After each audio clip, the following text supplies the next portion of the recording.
Bonjour, bienvenue dans cette nouvelle vidéo test Cars Up avec Nicolas. Aujourd'hui, nous allons vous parler de BMW sportive avec une M5. On y va.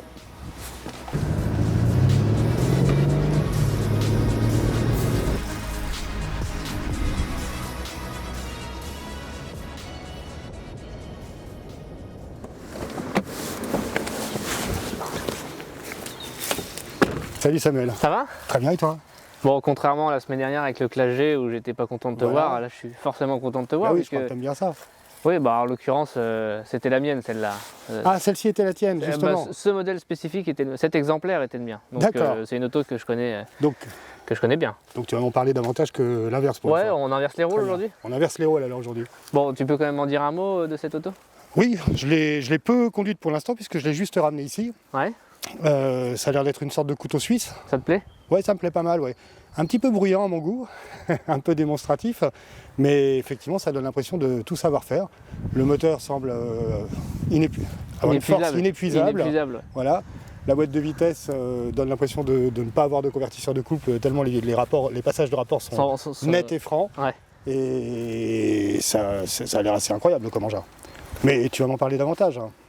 Bah, au-delà de t'en parler davantage, je pourrais même te présenter sa remplaçante, parce que finalement il y a peut-être un peu un lien de filiation entre les deux, quoi. On sait quoi, je vais la chercher.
Et voilà, surprise. Une Alpina. Une Alpina B5 en touring, donc génération G31. J'ai acheté l'Alpina en imaginant retrouver une M5 break. Oui. Et en fait, il se trouve, et on va le voir juste après, que trouvé une autre auto. C'est deux autos différentes. D'accord, donc tu n'as pas rajouté une lame à ton couteau, tu as changé les lames. J'ai changé le couteau. Tu as changé le couteau, d'accord. Et j'imagine que tu as ouvert les capots des deux voitures. C'est différent? On voit des choses différentes ou alors tout est caché? Les admissions sont très différentes. Hein. Absolument, absolument. Les admissions sont très différentes. Parce que les deux turbos sont au centre du V là-dessus. Absolument, absolument. L'une comme l'autre. Ouais, mais les admissions sont différentes. Oui. Si tu regardes bien ici, là, il y a une pièce qui fait il y a un raccord entre les deux plénums d'admission qu'on n'a pas ici. Ouais. Exactement. Et ici, on a des échangeurs aéros qu'on a sur l'autre aussi, mais qui ne sont pas positionnés de la même manière. Non. Bon, le meilleur moyen pour se faire un avis, c'est de les essayer. C'est ça, le meilleur moyen. On commence par la M5 et ensuite on ira dans l'univers Alpina? Je pense, oui. Allez, c'est parti. C'est parti.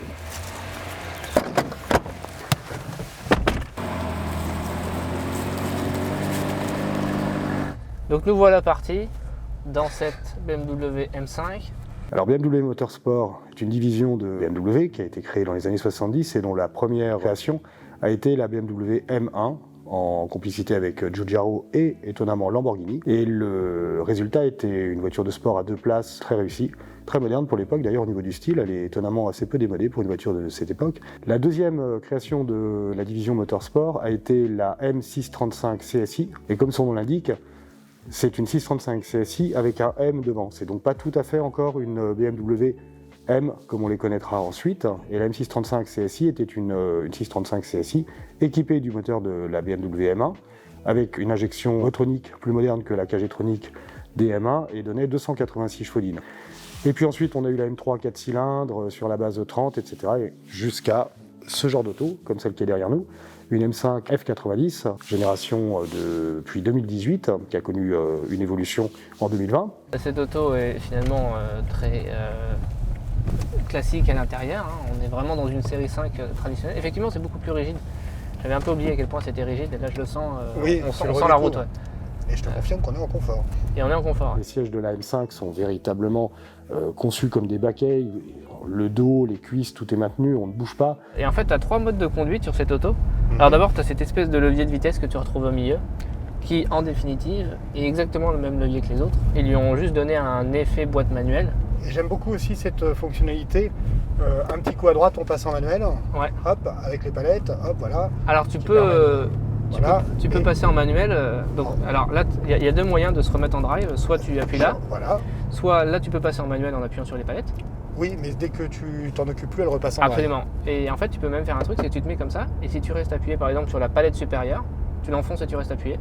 La palette supérieure. Ouais, ou inférieure, mais reste appuyé. Hop, tu repasses en drive aussi. Voilà. D'accord. C'est un autre moyen de repasser en drive. Quand tu es en mode M1, là tu as une auto qui est terriblement efficace. Qui est... Donc M1, tu as gardé quelques paramétrages, tu as quelques garde-fous et 4 roues motrices. Tu peux pas mettre la voiture à 90 degrés, voilà. mais elle peut glissouiller au départ. Quoi. Voilà.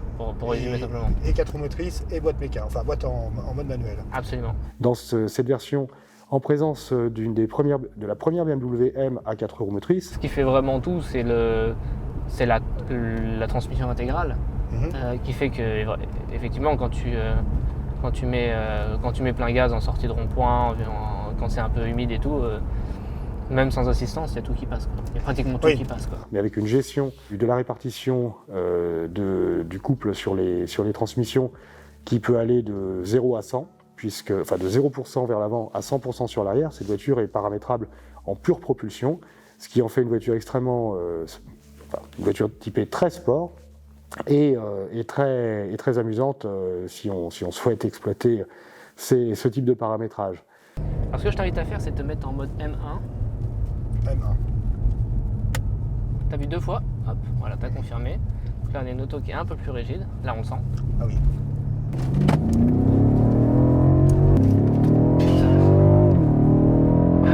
Oh la vache, c'est dingue. Qu'est-ce que ça marche? C'est impressionnant, hein? Ah oui. Et on réalise pas vraiment que l'auto fait son poids. Hein. C'est bluffant. J'ai déjà conduit des trucs qui fonctionnaient, mais là, je suis presque un peu ému. Sur ces modèles-ci, on a vraiment une conception motorsport du début jusqu'à la fin. Le V8 4.4 biturbo, à la base, est le même que les 540 et les 550, mais avec beaucoup de modifications à tout point de vue, aussi bien en termes d'admission, de refroidissement de l'air d'admission, de refroidissement général du moteur, la gestion de la boîte, la gestion des suspensions, un pont arrière beaucoup plus solide. De chevaux, plus de couple. Mais bon, c'est bien, hein. C'est vraiment bien. C'est bien quand ça s'arrête aussi. Bon. Écoute, on est parti, hein. D'accord.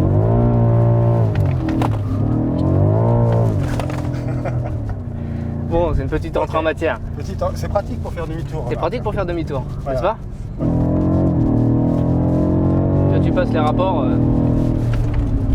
Oui, bon, ça freine quand même. À 4-5 000 tours. Oui, ça freine quand même, oui. Ça, j'avais remarqué tout à l'heure, c'est assez pratique d'ailleurs. Non, mais c'est fabuleux. Franchement, c'est fabuleux.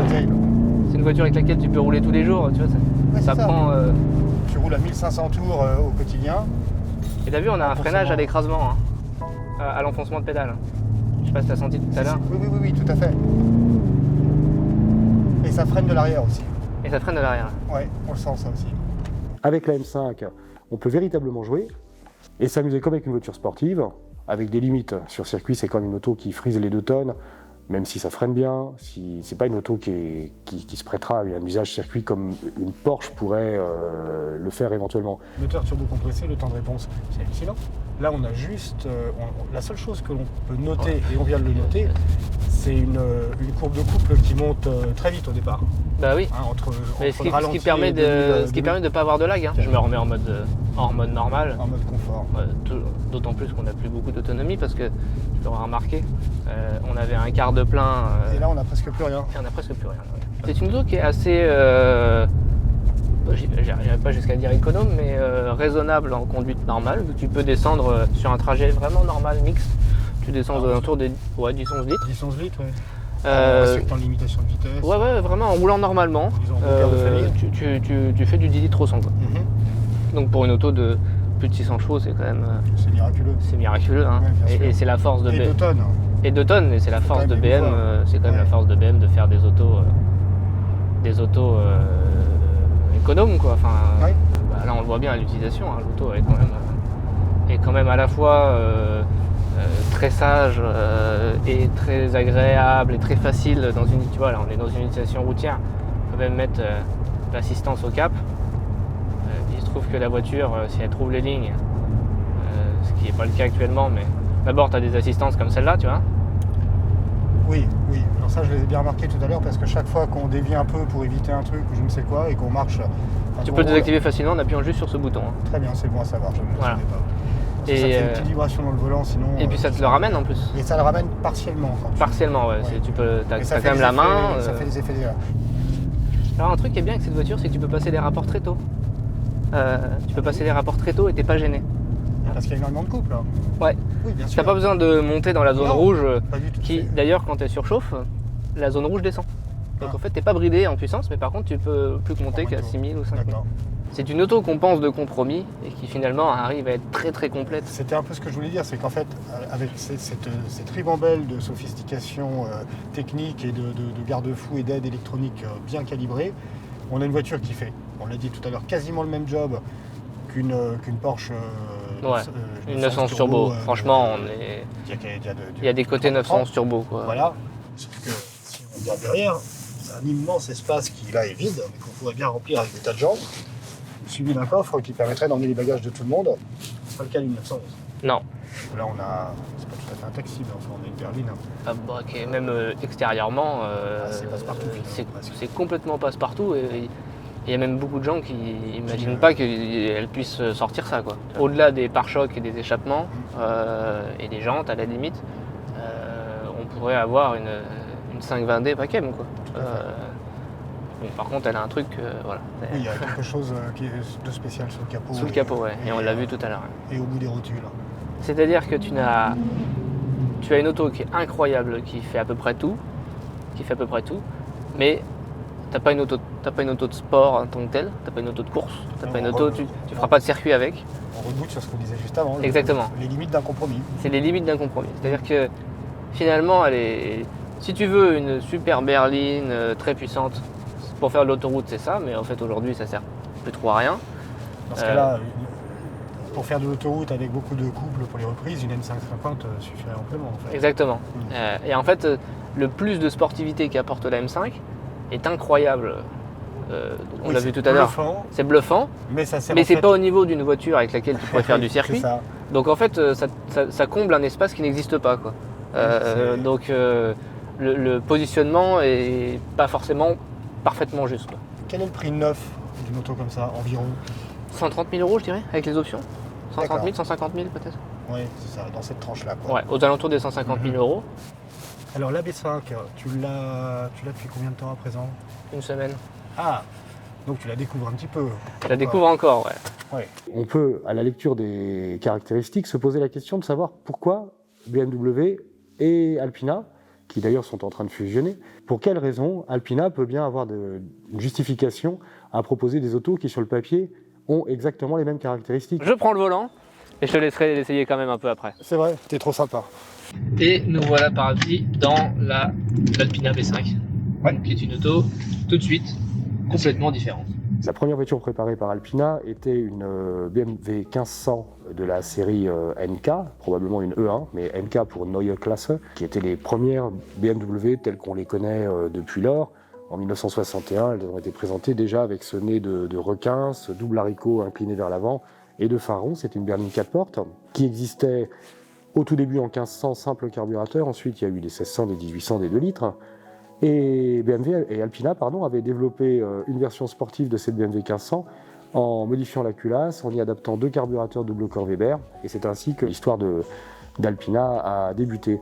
Donc on est dans une finition piano black, comme la M5. On a un petit rappel Alpina ici. Ouais, c'est dans le vernis. C'est dans le vernis. C'est assez subtil. En fait, je pense que c'est un sticker qu'ils mettent avant de peindre. Probablement. L'ensemble de la finition tend davantage vers le luxe que vers le sport.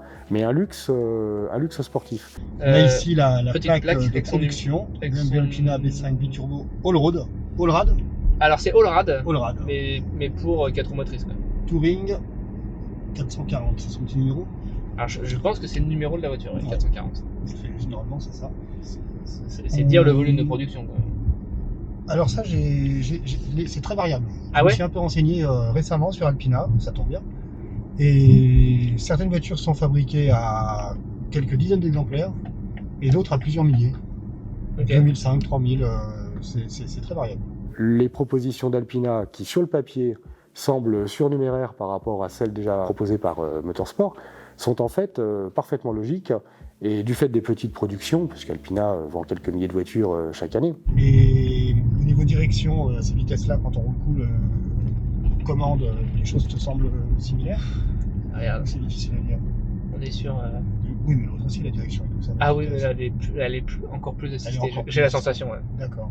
En tout cas, c'est un vélo et en plus, elle est équipée des 4 roues directionnelles, donc c'est une auto qui braque ça, c'est pratique. de manière assez impressionnante. À une certaine vitesse, elle braque dans le sens inverse, et au-delà d'une certaine vitesse, elle braque dans le même sens. Tout à fait. T'as un petit mode ici qui s'appelle Sport. Oui. Donc tu peux passer en mode Sport Plus. Donc on a senti un durcissement des lombaires. Oui. Peut-être pas toi, mais moi oui. Et puis ensuite, tu peux passer ta boîte en mode manuel. Effectivement, il se passe quelque chose. Et là, ça n'a rien à voir. Là, on est sur le monstre. On est sur le monde de 600 chevaux par excellence. Puissance comparable, puisque cette génération F90 2018-2020 donne 600 chevaux et l'Alpina en propose 608. On voit pas très bien ce que 8 chevaux peuvent changer sur 600. En termes de couple, la M5 propose 750 Nm dès 1500 ou 2000 tours avec une courbe assez plate. L'Alpina en propose 800 Nm. La courbe grimpe un peu plus longtemps, elle se stabilise, elle s'aplatit vers 2005-3000 si mes souvenirs sont bons. Mais là encore, on voit pas vraiment la différence. Là, tu m'as presque fait peur. T'as vu la capacité de freinage de l'auto? Oui, c'est dingue. Impressionnant. Hein. Mais c'est curieux. On n'est pas du tout porté de la même manière que dans la M5. Rien à voir. Mais c'est presque plus brutal. La raison d'être se situe ailleurs. Et elle se situe dans cette proposition assez amusante qui est devenue celle courante d'Alpina, c'est de proposer en fait, en complément de la gamme BMW habituelle et de la gamme Motorsport développée par BMW, des voitures qui s'avèreront, à chaque fois qu'on a l'occasion d'en disposer, extrêmement complémentaires, car elles sont conçues avec une philosophie différente des BMW traditionnelles et des BMW M. Non, vraiment, c'est une auto assez exceptionnelle. Vraiment, t'as vu l'avalanche de puissance qu'elle est capable de délivrer. T'as cette sensation qu'il y a le débarquement de couple est presque un peu plus brutal que sur la M5 J'ai la sensation que ça marche plus fort, moi. Oui, c'est ça. Hein. Et ce qui ressort clairement, c'est que l'Alpina est une voiture au moins aussi rapide que la M, et on pouvait s'en douter vu les chiffres de puissance et de couple, mais le tempérament et le comportement sont véritablement différents. Curieusement, l'Alpina semble un peu plus brutal dans ses accélérations et le débarquement de couple. Les passages de rapport semblent presque plus secs. Je me demande même si ça pousse pas plus.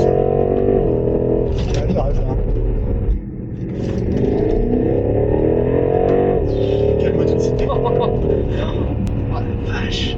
Attends, mais il y a tout qui passe. Ah oui, c'est incroyable. Un tout petit peu, mais... Ouais, un peu. Le freinage il est inépuisable. Ça freine plus fort que la M5. Oh, c'est bon, c'est précis. Bon,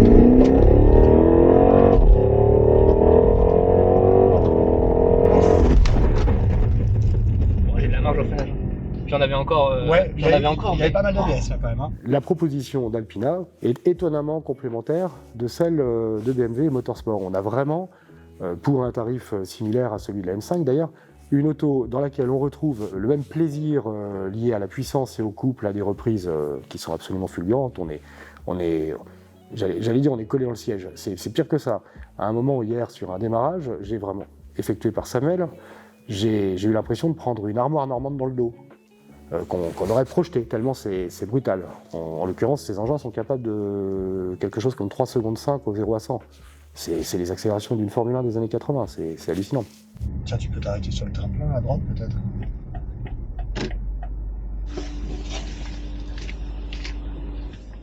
Alors tu as tout un tas de réglages possibles sur ton siège, mais il est moins enveloppant que celui de la M5. Il est plus canapé. Un petit peu, c'est vrai. Il est un peu plus canapé, un peu plus fauteuil. Voilà, c'est ça. Tu vas chaque fois mais tu verras qu'en mode sport, il se durcit sur tes lombaires et te tient un peu plus. Je vais faire un petit tour en mode confort. En mode Pullman. Ah oui, bon, ça marche bien. Oui, Pullman. Oui, il n'en manque pas. Parce que là, je viens de démarrer, j'ai mis 8 mm de gaz. Le truc s'élance immédiatement. Dans l'Alpina, on est face à une proposition beaucoup plus confort. Les sièges sont plus moelleux, les dossiers ont une forme un peu plus arrondie, on est moins tenu. Attends, hop, sport. Donc toi, t'es en sport plus. Ah, d'accord. Là, t'as la boîte en mode sport. Et donc en manuel. Je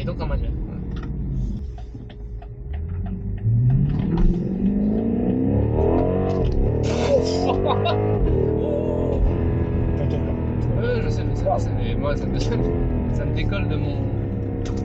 T'as vu les coups que ça te met dans le... Ah ouais, non, mais dans le Galileo? Les pneus ils crachent aussi peuvent. C'est génial comme on Alors, c'est pas comme la M5. C'est pas comme la M5. C'est moins sportif que la M5. Ouais, mais ça passe hyper bien. Mais ça passe fort. Tu sens juste que quand on rentre un peu plus fort, t'as vu, ça s'écrase. Voilà. Elle s'écrase et on sent qu'elle dégueule un peu. Dans un schéma de conduite sportive sur route, dans la mesure où on reste dans les limites légales, bien entendu, la M5 permet vraiment de s'amuser, alors que la B5 avouera un peu plus tôt ses limites en se vautrant un peu sur son train avant, finalement, en étant peut-être plus facile et plus sûr, c'est-à-dire au lieu de partir dans une dérive de l'arrière que chacun ne saurait peut-être pas éventuellement contrôler, elle va plutôt sous-virer, s'appuyer sur son train avant, finalement sortir de la courbe avec les honneurs, mais un peu moins élégamment. C'est une auto incroyable parce que on est vraiment dans une auto qui est hyper confort et ça c'est imbattable. Vraiment, on a presque le confort d'une série C, pas loin. Très peu de choses près. À peu de choses près, sauf qu'on a un coffre, un grand coffre, on a tous les avantages d'une grande berline familiale. On a 4 roues motrices qui nous permettent de rouler par tout temps, en toutes conditions, sans stress, qu'importe le niveau du conducteur. De compter dessus. Et en plus, quand on veut, on a ce mode sport qu'on vient de tester dans la voie privée qui est bluffant, quoi. Effectivement, c'est pas au même niveau d'exigence que la M5, mais par contre, à l'inverse, en mode confort, il y a un monde, quoi. Celle-là est nettement plus confortable que la M5, quoi. En fait, elle offre un panel de possibilités. Ouais, la gamme est beaucoup plus longue. Qui est beaucoup plus large que la M5, avec moins de possibilités, moins de complexité de configuration finalement. Ouais, moi le défaut qui me manque sur cette auto, qui est pour moi un défaut, qui n'est pas forcément un défaut, mais qui est un défaut pour moi, c'est le fait de ne l'avoir qu'en 4 roues motrices permanentes. Oui, parce que j'adore le 2 roues motrices et je trouve qu'on prend un plaisir incroyable à... Je crois que j'ai la conclusion. Ça, c'est un outil. La M5, c'est un jouet. Une chose est sûre, ce sont 2 autos qui sont complètement différentes. Ouais. Vraiment. Et qui sont construites avec des philosophies totalement différentes, quoi. Il y en a une qui est construite par Motorsport, et ça se voit tout de suite. C'est-à-dire qu'ils ont pris un truc, c'est qu'ils ont pris une série 5 et ils en ont fait une M5. Donc ils en ont fait une voiture de course en partant une voiture de sport de haut niveau en partant d'une grosse berline. Et là c'est l'inverse. Ils ont pris une grosse berline, ils l'ont rendue le plus confortable possible, et après ils lui ont donné la capacité d'être sportive. Ouais. C'est un peu ça, quoi. Mais on sent que c'est 2 approches différentes en termes de philosophie. Complètement. Bon, en tout cas c'était top, on s'est bien régalé. Hein. Ouais, première fois qu'on fait un essai si long, mais on regrette pas. Non. Et bah quel essai. On s'est pas ennuyé. Quel match. Je crois quand même on pourrait conclure en disant que ce sont 2 autos très différentes et il n'y a pas vraiment de classement à donner entre les deux finalement. Il n'y en a pas une qui est meilleure que l'autre, quoi. En fait, en fait, il faut les deux, quoi. On avait préparé notre coup, mais je crois qu'on va encore dire autre chose. Bah oui. Parce qu'il y a tellement de choses à raconter sur ces 2 voitures, elles sont géniales en réalité. Déjà pour commencer, elles sont géniales. Ce sont des voitures extraordinaires. On ne s'ennuie pas une seconde. Non. Et en fait, ils sont vraiment très malins. Parce que c'est ce que tu viens juste de dire avant. Si on aime vraiment les autos, il faut les 2. Mais non, mais enfin sincèrement, c'est vraiment pas des autos qui sont en concurrence, quoi. Et non. C'est 2 autos complètement différentes. On a une M5 qui est une auto très rigide, très sportive, et on sent qu'ils ont pris la berline et ils en ont fait une auto de sport. avec malgré tout les contraintes liées au poids, etc. Mais on l'a vu tout à l'heure, c'est quand même une auto. Ça réagit. Avant d'aller au bout, il faut quelques générations de pilotes, quoi.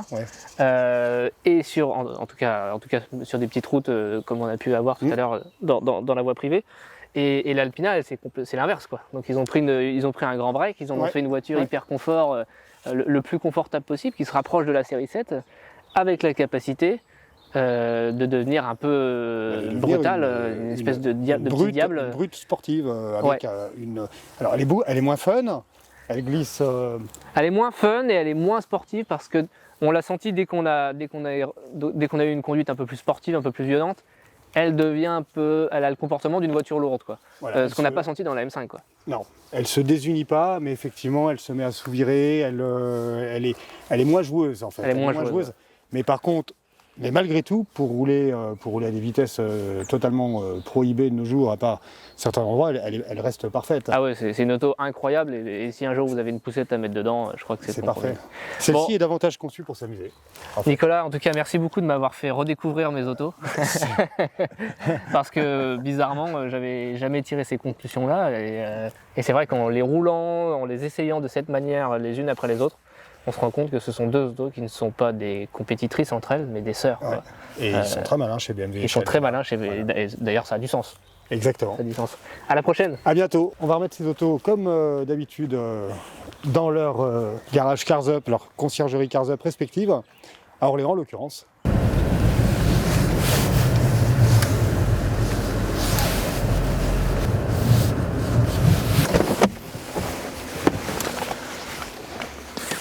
Et voilà, nous sommes de retour à la conciergerie Cars Up d'Orléans et nous allons pouvoir ranger cette voiture là où nous l'avons prise tout à l'heure. On espère que cette vidéo vous a plu et que vous avez passé un bon moment dans cette nouvelle version de vidéo test d'ailleurs, puisque finalement c'était un match Alpina B5 BMW M5. A bientôt, c'était Nicolas, n'hésitez pas à vous abonner, liker, recommander cette vidéo et je vous dis à bientôt. Au revoir.